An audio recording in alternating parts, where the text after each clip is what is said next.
The One China principle cannot be challenged. Adhering to the One China principle is a norm of international relations and a general consensus of the international community. However, recently, the U.S. government concludes with the Taiwan Independence Forces of the Democratic Progressive Party in Taiwan to seek the provocation of Taiwan independence with a series of ugly performances. It not only frequently touches China's bottom line, but also leads to more and more tension in the Taiwan Strait.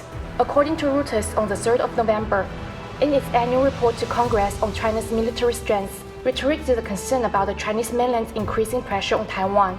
But Mark Milley, chairman of the U.S. Joint Chiefs of Staff, said on the same day, he believed the Chinese mainland was unlikely to attack Taiwan in military mode in the next few years. Although with the military capacity of the Chinese mainland, the reunion of Taiwan can be achieved. He also claimed that the U.S. Army was fully capable of preventing Taiwan from potential attacks from Chinese mainland. On November 4th, several U.S. Republican senators proposed a bill called the Taiwan Deterrence Act, seeking to provide $2 billion and other assistance to Taiwan authorities every year, which is used to purchase U.S.-made weapons and strengthen defense capability for Taiwan.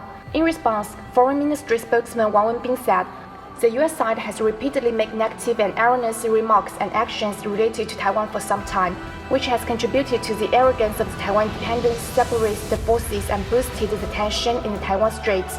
At the same time, the Taiwan Independence Forces of the Taiwan authorities repeatedly shouted the new version of two-states theory in their speeches, publicly asking for help in U.S. diplomatic magazines, and admitted that U.S. military entered Taiwan for the purpose of training in an exclusive interview with the U.S. media. At present, a delegation of the European Parliament is invited to Taiwan from November 3rd to the 5th. This series of actions have pushed the situation in Taiwan Strait into a dangerous situation, completely ties the Taiwan people to a conflict train.